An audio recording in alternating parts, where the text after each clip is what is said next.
guys, how are you doing? I am so glad and excited that you are still joining us. While you are away, we celebrated our anniversary. We turned 3. Huyo guest amekata. We must celebrate. The guest has refused to wait for her introduction. But it's okay. We turned 3.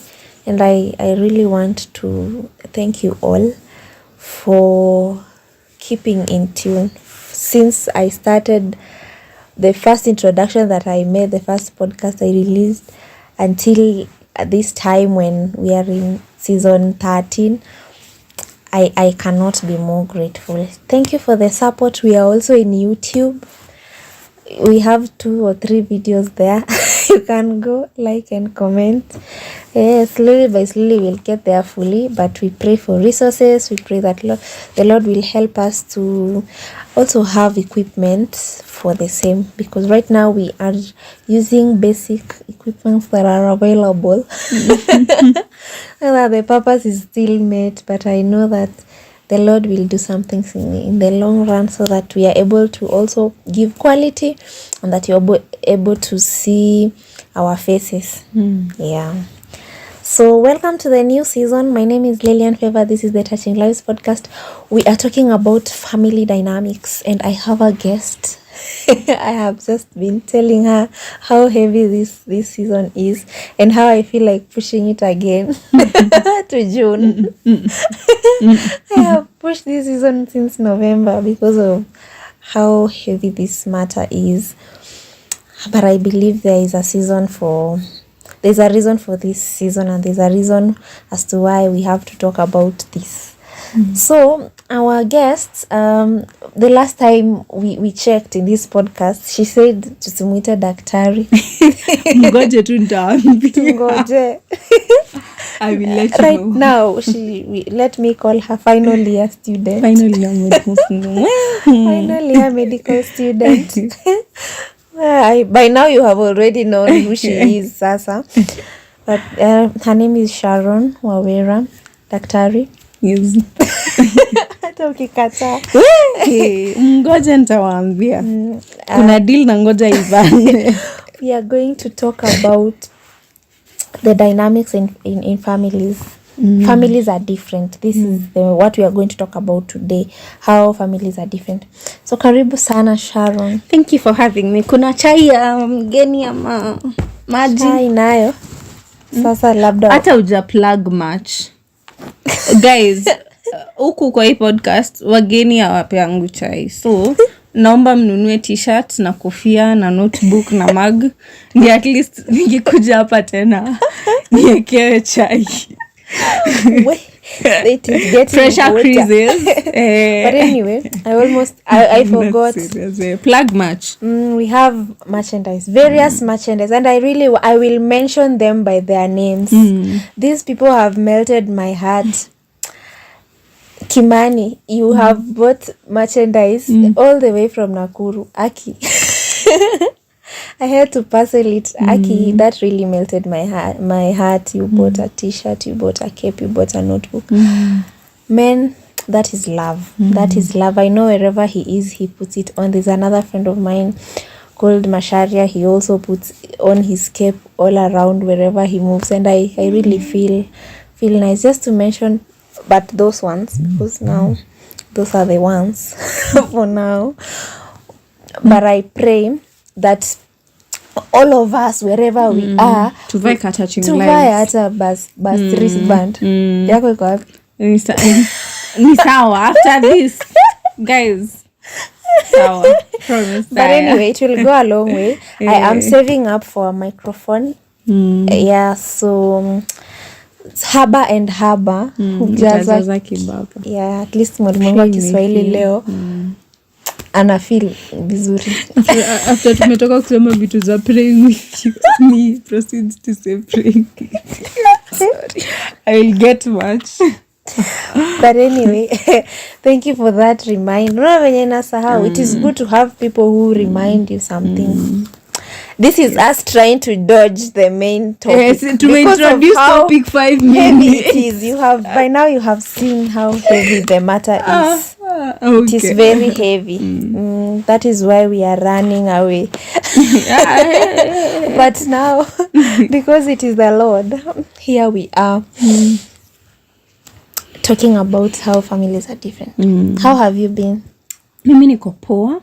I am doing well. Thank you so much for having me once again. It's always honestly a pleasure to just do this, to use this platform to just talk, to learn. I truly enjoy being here. Thank you for having me. Bado mimi ni mwanafunzi wa udaktari. Tunang'ang'ana.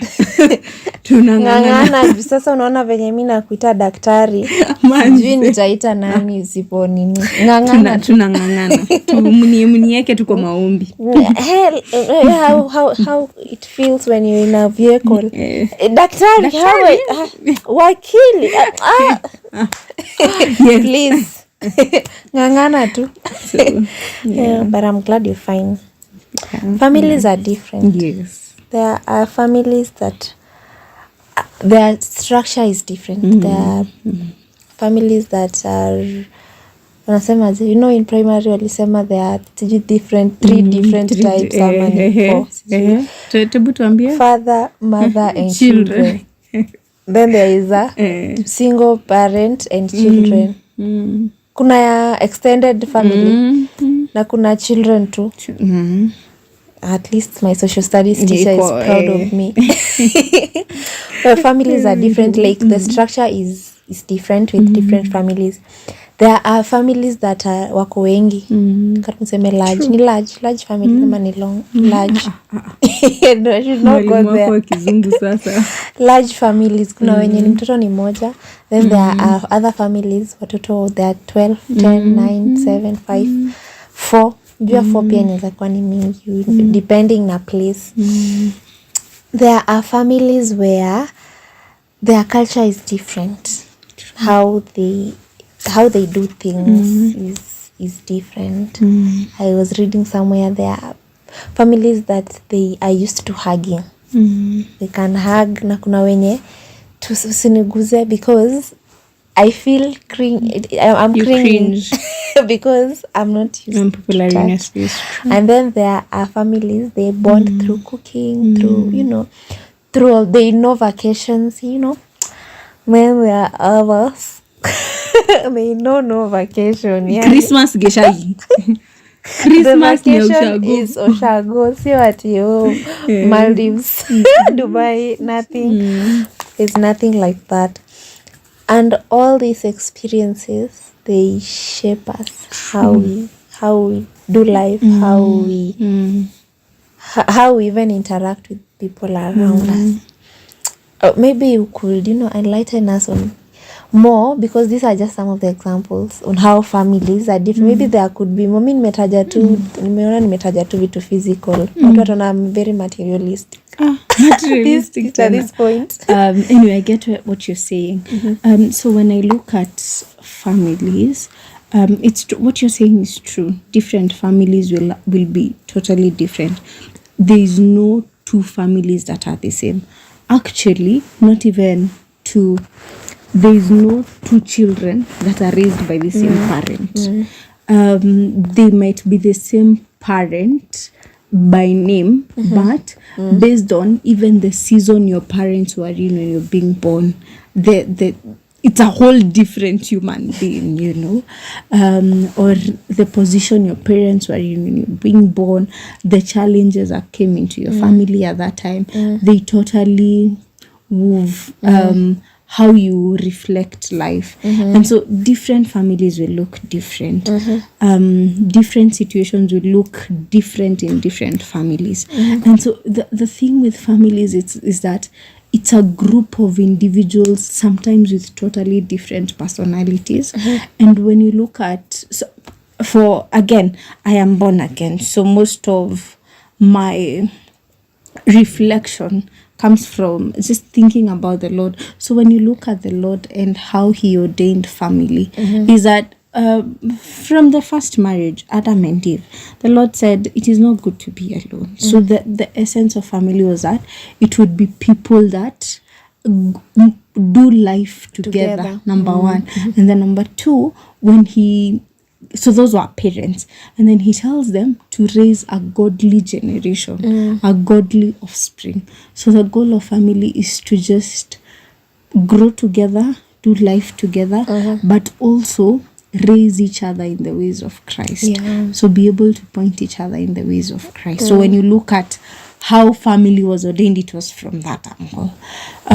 But generally speaking, families will be different. Different families will have different cultures. The things we do in my family may be totally different from the things you do in yours. And so yes, different families are different. And we have to accept that, because I think most of the time we differ, and now we end up quarreling on, there is a concept of an ideal family, which we'll still talk about. But there are people who differentiate their families from others. Like, they're like, this is how a family should be. So kuna hizo myth za, this is how ours should be. This is how it should be. Like, apart from being the father and the mother, apart from us being together, because the Lord desired that there be a godly generation and that people be together. So we have to first accept that families are different. You will meet with people at your workplace, you'll meet with people at conferences or wherever place that you'll meet them, and you have to just agree and accept that families are actually different. So, and in turn, then how children are raised will be different. Kabisa. And so 10-15 years later, when someone is an adult, the way they respond to things most of the times will be how they've grown up seeing things being responded to. Because it's the first people we interact with. So the way I saw maybe my mother react to conflict or react to disagreement is most likely my default setting when it comes to disagreement. Whether I like it or not. And it takes a lot of intentionality to be like, maybe that way is not right, and I'd like to change that for me and probably also for my future children, and be like, I like this and this that my mother did. I'd really like to continue doing this. So I think one of the things I have a challenge with, or I think is not right, especially in, for lack of a better word, our generation, is that we have a lot of, hivyo ndivyo nimelelewa, hivyo ndio kwetu kuna kuanga hivyo. Okay, translation to English, because I know we have international audience. Bless the Lord. Is constantly saying, that's the way things are done in my family, that's the way I have grown up, that's the way, but you need to get to a point where you're like, question a lot of the things we have seen growing up, because there are things which are not right. There are things, there are wounds we got from families, and you need to be very intentional with unlearning them. But there are great strengths that our family gave to us, and we need to be grateful for those. Because case in point, I am one of those very vocal and loud people, and I got it from my family. Literally, when you come kwetu kila mtu tupiga makelele. It's like, why is... But so there are beautiful things you learn from your family, and some may not be so beautiful. So you learn and you unlearn. I think, speaking of which, there is also an aspect of even how we handle money. That's a deep one. So there's someone who said recently that they were introduced to money with she was a small kid. I listened to a podcast called Cleaning the Airwaves, and now I was listening to this particular lady. She said from the moment she was growing up, she used to go with her dad to their shop. I think I watched that episode. So for her, she used to even sell, and she would even sell up to 10,000 and more. Like, she was so even how she's interacting with money, it's even totally is so different. Alafu kuna wenye yani the money is always under the table, yani you can never see money. You see, those are two different people. Even how we when we will be talking about finances, these two people, when you place them on the same table, will they not can never react have the the same same way. perspective. True. Because this one has handled more than 100,000 in her father's shop, and then there is now this person who has never seen all that kind of money, and the first thing they can do with that kind of is just, Get choked. get shocked. True. So different families, it really shapes how we view things, how we do things. And especially on the I feel like human beings have things that are core to them. So like money is a big thing when it comes Especially to in the human. African. Yes. So that is one of the principles you learn as a child and growing up and just seeing how people react to money. Another one I think is big spirituality. I have a friend of mine, she's my mentor. So once in a while I'll go visit her, hang out with her kids, and sometimes I look at how she is parenting those children with so much intentionality, and you're like, yo, like you see a kid that's 3 and how they are talking about the Lord is like, I was talking about the Lord like that at like 18, 18, and then this small when boy. I have figured I out think the I've Lord for had the myself. same experience with some boy. I'm like, I am yo. like, yo, I know. So I think spirituality is a big one that you learn from your family. I think another one is handling relationships. It totally reflects from our family. It's like, so this is how I learn maybe a wife behaves from and the thing with families is that I think parents think most of the lessons are taught, but most of the lessons are caught. So you don't necessarily learn from what your parents say to some extent, yeah, but most of the time you will learn from what you see them do. So based on how you're seeing them react to each other, how they show love to each other. Kuna joke ya Kikuyu household. Anyway. Please, No love is shown. do not touch the mountain. I refuse to touch the mountain. So when you've grown up in a family where love is not as overt, you become, it becomes difficult for you when you're seeing a case in point. Recently, I made very recently though, but I got the opportunity to make an international trip to the UK, and one of the things that was Hey. so one of the very Our interesting podcaster. Lilian so one of the story yako ama ni yangu? Whose story is this, Lilian? Yako ama ni yangu? Yeah, sorry. So one of the very fascinating and was to see people actually outrightly show love. Like you'd see people hold hands on the road, people kissing on the road, and I'm like, What are you doing? Try that in Kenya, we will stone you.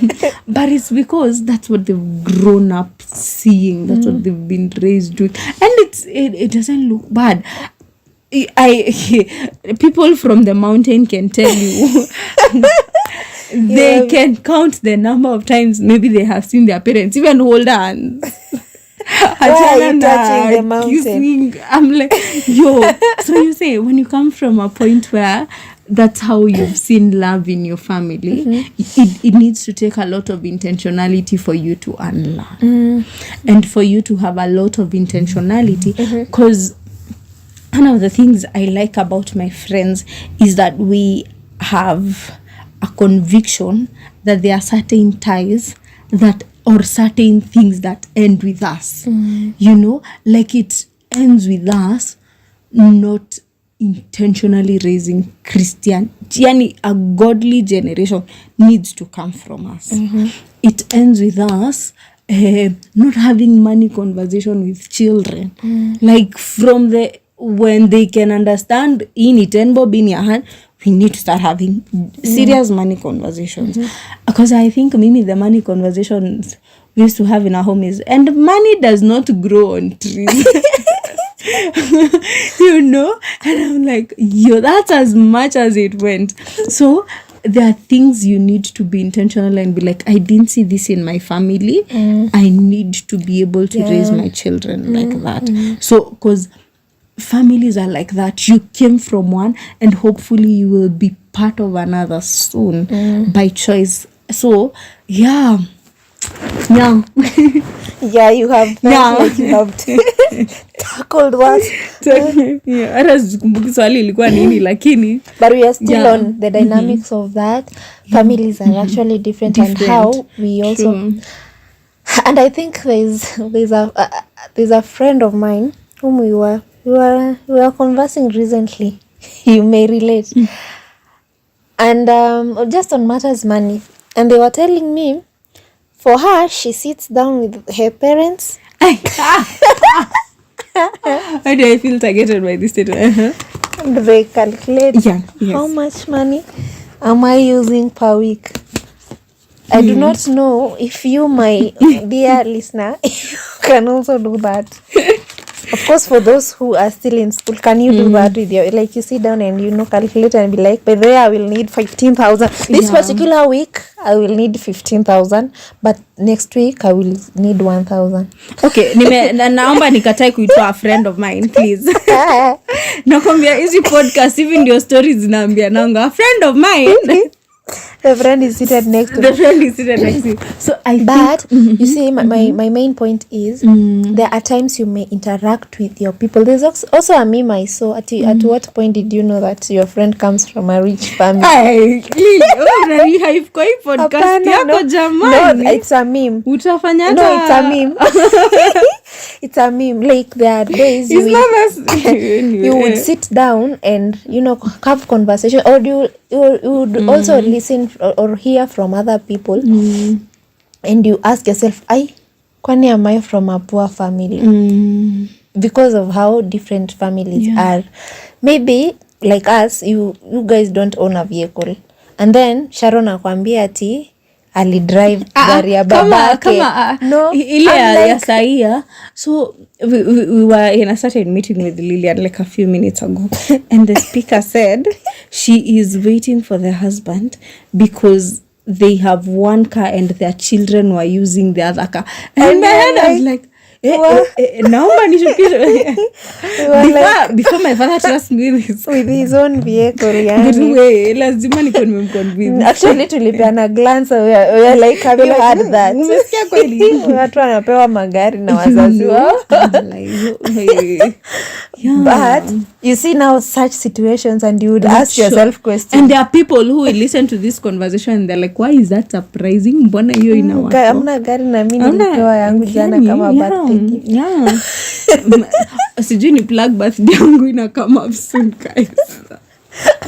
Nasikia Lilian akisema you give me a car guys. Neza fanya arambe hii podcast. I believe in you. Amen. Toika. Simona gari. Honestly tumedigress from family to your conversation. Sorry guys, no, I know you're also laughing on your end, but there are days you would feel your family is way too low or way not in the system yenye wengine wako, or you'd feel na sisi kwetu tuko nyuma aje because we don't own this, we don't do this. Maybe you're still living in rentals and you're asking yourself, unasema you drive out of your own compound, and you ask yourself questions, how do we create a ile feeling ya I get what tuko same, like atuko same but we are kila mtu ako ligi yake. I think one of the things I tell myself is that the responsibility the Lord has put on me is to exploit my potential and my gift to the best way that I can. That is what He has entrusted me to be. And as His child, I do not have the obligation to ask the Lord, why did you give Aki, I think a lot of things at the same time. When you look at the story of the talents, one got 5, one got 2, another one got 1. And when I am the one that got 2 talents, I don't have the responsibility of asking the Lord, mbona mimi haukunipea 5 talents? Some of these things are to the discretion of the Lord. The responsibility the Lord gives over me is to make sure these 2 talents I have, my best kabisa. I get the best out of them. And so huyu mwenye alikuwa na 2 talents hakuulizwa mbona hukuleta 10 kama mwenzako. You know, it was that. So that's number 1. Number 2, what I tell myself is the Lord doesn't do anything without intention. It doesn't surprise the Lord that you were born where you were born. It doesn't surprise him that your family is facing the challenges it is facing. That you were born at the season you're born in. So it doesn't take him by surprise. And when we serve a God who has purpose.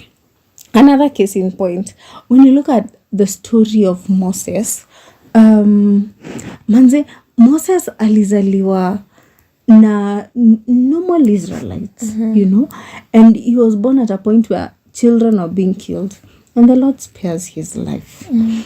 And it was because there was purpose, like he had purpose for him from the word go.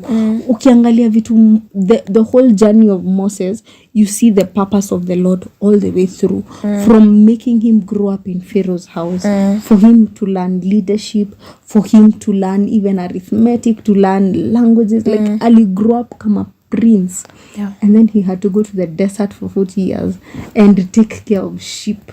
And it's a whole different ball game. It's a whole different lesson. So when I think about a God like that, I know my life has intention. And he has a plan and he has a purpose. So I can be rest assured. It's okay if my family doesn't have everything it should. It's okay if my family does not look as complete, does not look as maybe as people would think ideal. That's okay, because it's not catching God by mistake. And he has plans. We serve a God who turns graves into gardens. Hello. Nikiendelea hivi mnatuma sadaka kwa hii podcast. Itabidi mtoeza chai.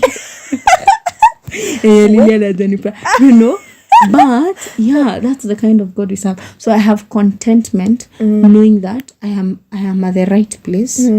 I am at the right time, and when you continue to journey with him, you will always, and when you're always in his presence, it will always be right.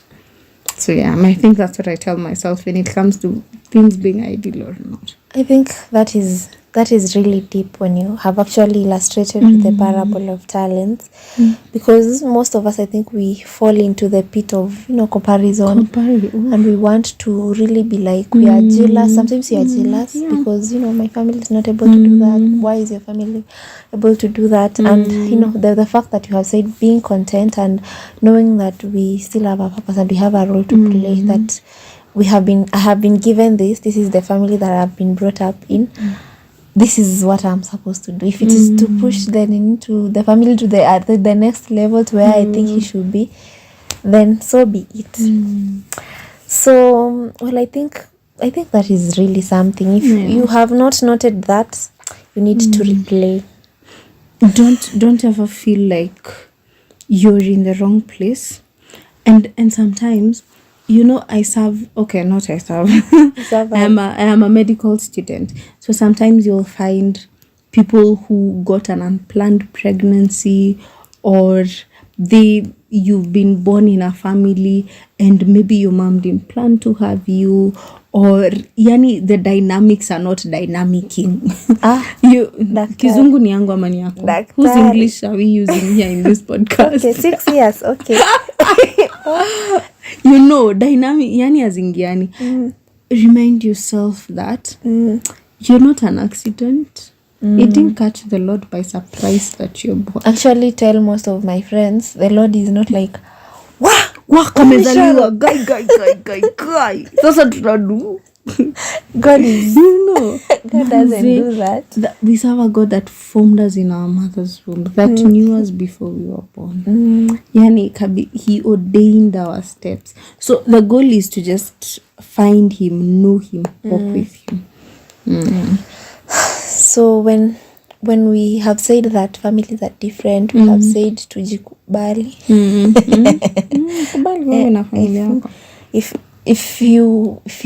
If you have been born in a Maasai land and maybe you live in a Manyata, like the heart, if you are from the slums, like that is where you have been born, but that is not where like you're destined that is your final nini.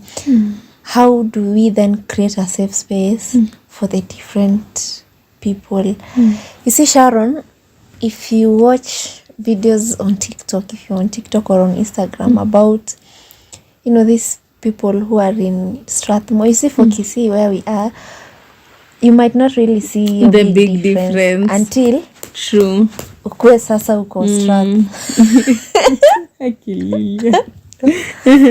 until you are in a place where you can actually see. Unajua huku Kisii kutanyesha na nyi wote mvae raba, nyi wote mta slide kwa matope. You won't. Unafanya ikai nika Kisii tunaishi huku kwa mandizi shwali Lilian, tuko na lami kai like kutoka Elwak. Subaru ama Mercedes. Like, how do we create a safe space such that this person is from, should I call her high class ama him, like this person is from that family where they have it, like wako nayo, si ya uongo. Ni msee anawaambia kwa class twende ni mko 22 class yenu, anawaambia endea wabaiwe nini lunch nyingi wote, anawaspoil. Na akikama na kama maybe na magari tu tofauti, anasema my dad has left me this range today. Na kesho akuje na Mercedes. Like, and then there is this person, they are all supposed to collaborate in the same environment without this person looking down. Kizungu tunatumiangu kwa hii podcast kakata. Imeenda. Without this person looking down on others because they do not have it like this person has. And huyu mwingine pia asifeel underestimated ama underlooked. How do we create a safe space so that all these families, the one who is born in a complete family, father, mother with children, ule mwenye they have not been born in a family where there is a father or there is a mother, like this person has been brought up by a single parent, then there is this person mwenye kwao wanaishi hadi na shosh na guka na auntie wapi, like this all people when they sit down to talk, like right now the way we are talking, so that none of these persons feel where am I? Yes, how do we create a safe space for that? I think number one is, first of all, identify what dynamics you come from. So if you come from, so that's number one. Number two, one of life's, in my opinion, biggest principles is contentment. Because ukiangalia mashida tuko nazo in this country, if people had contentment, mtu atosheke na kitu ako nayo. Exactly, yeah. Like, manze tunge solve so many problems. Like, watu hawangeiba pesa ya CDF, kabisa. Hawangeiba pesa ya barabara juu mtu akona contentment na Kenya akonayo. And I think if you're able to figure out contentment, especially because I know that most of the people listening to us are in their youth, if you're able to figure out contentment in your youth, I think it will sort out so many problems. It will keep you from temptation because you know the God that okay, so that's number one, so contentment. Number two is knowing that the God that gives is the one that takes. Yeah. So sometimes life will happen, things will turn, and manze vitu zinaweza badilika. So that's number two. And number three is knowing that you are a steward of the things you have. They're not your own. Even my life is not my own. My life is breath from the Lord. Yeah. The day he will say give me back my breath, nitamrudishia breath yake na nirudi kukuwa accountable, nimwambie breath alinipea nilifanyia nini. That's deep. Hata kama umesema na Kiswahili it's deep. Na kwanga mdeep hata na Kiswahili. Wacha tu. Si Kizungu anyway. So manze nitaulizwa ulifanyia nini hiyo breath. So nikikuwa na hiyo stewardship, like knowing the things I have as a steward, I will not look down on someone else because mbona ni look down on mtu na isi yangu. Unajua tuseme Lilian nikikupea shati, you can't go around boasting with that shirt. Umevaa tu na floss. Naweza kuitisha hiyo shati urudishe. You know. So I think learning stewardship and learning contentment will sort a lot. And I think one of the other things is to ask yourself, what can I do in this situation to make someone's life better? What can I do to make someone else comfortable? And what can I do in my place so that I stop getting this bad feeling? Juu saa zingine unapatanga mtu hata habrag, but ni juu kwangu venye naona hiyo story inakaa na brag. You get what I'm saying? Unapata msetu amemention maybe my okay, acha niseme your story. I will not name drop people in this podcast. So unapata maybe mtu amesema my dad paid a flight for me kutoka Kisii hadi Nairobi. Si upande matatu wewe. Guys, okay. So you see mtu akikwambia story yeye anasema with a lot of genuineness, but you, because you haven't healed in your heart, it looks like bragging. And amesema tu story tu ya manze, but wewe juu au jahil, juu hauna contentment, juu hauna self acceptance, inakaa kila mtu anaringa, kila mtu kwao wako na pesa na kwenyu amna, you know. So contentment kujijua pia na another thing I'd like to say is when you look at, when you know you serve a God with intention, then you acknowledge that a God with intention would not place you in your family without intention. Okay? So you need to go back to the Lord that put you in that family and be like, manze, God role yangu kwa hii family ni nini? Because there are people God will put in a family to pray for it. There are people God will put in a family to bring financial breakthrough. There are people God will bring in a family to bring peace. There are people God will put in a family to bring joy. So ask the Lord, what is my responsibility in this family?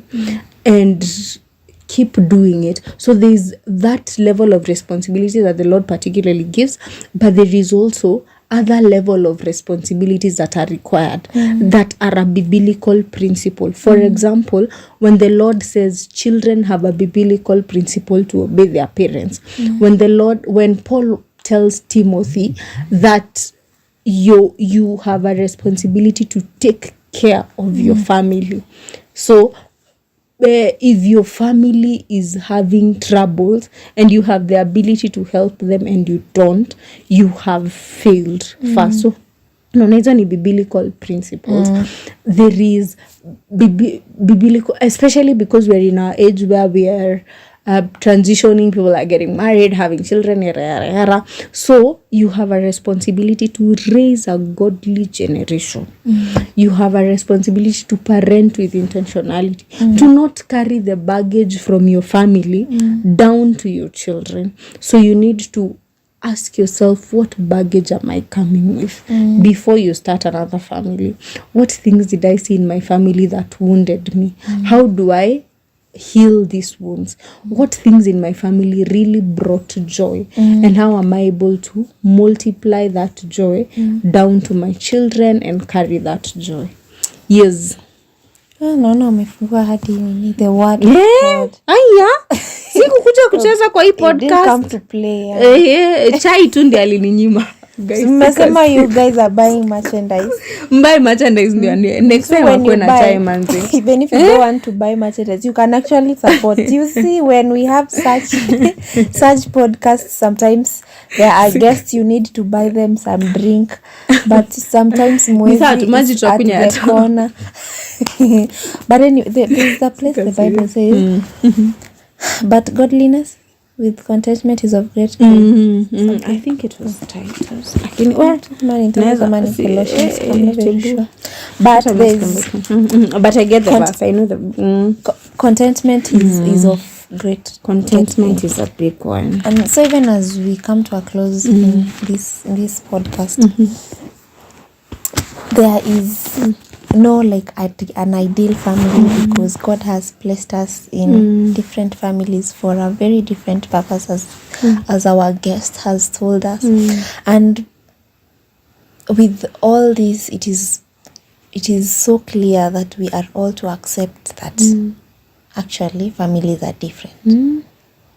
Be kind to anyone you meet outside there, because you do not know the kind of family they are coming out from. And when all is said and done, when our purpose is done here on earth, when we go back to the Father, as Sharon has again told us, the breath, kurudisha pumzia wenyewe.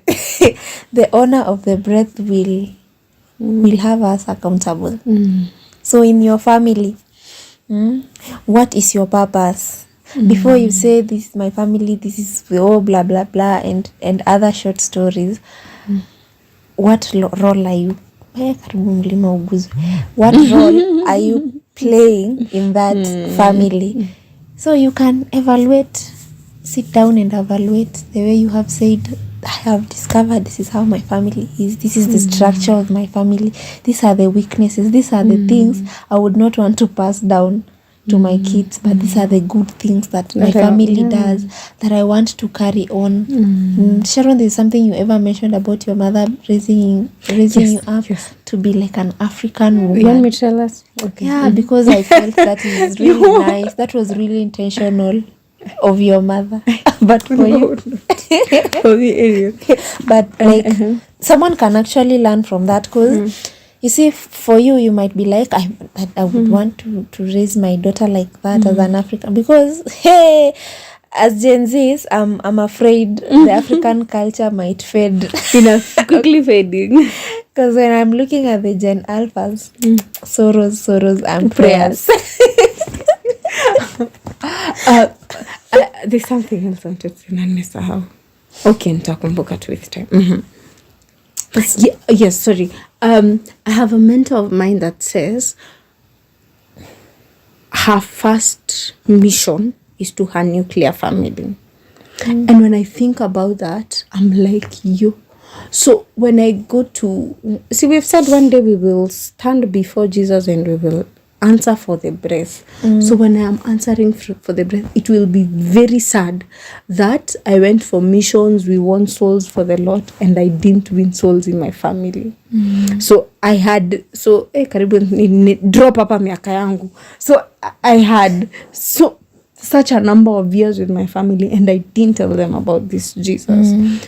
So as on top of you having a particular role, one of another big role to everyone in their family is to be a missioner in that family, that people see Jesus through you, that you're able to reach out to people in your nuclear family or even in your extended family who do not know Jesus like that. Yeah. So the story Lillian was telling me to share as we wind up.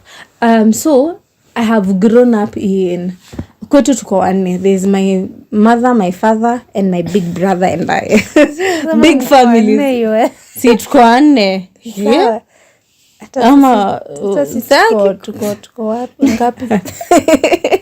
So, growing up, what my mother did was that she had a goal to teach me responsibility. So it was because I am the lady of the house, or at least she's molding me to become the lady of the house. I need to learn how to do dishes. I need to learn how to cook. I need to learn how to clean. I need to learn how to African woman. And in my head I was like, mbona brathangu hakaziwi venye mina kaziwa. And I remember, I think very recently, there was a day I think I was extremely moody. And my mom did something. And I broke down and I told her, Mami, you don't love me the way you love Gib. Gib is my brother. And she was like, where is that coming from? I was like, Mimi, unapenda Gib kuniliko. And she was like, okay, let's have a conversation about this thing you're mentioning now at this your big age. So I was like, but kila kama tukiwa wadogo, kila wakati kama kuna vyombo za kuoshwa ni Sharon, kama kuna kupikwa ni Sharon, kama nyumba inafaa ioshwe ni Sharon, kila kitu 20 something, you know. You see, so this is something I've carried for so long.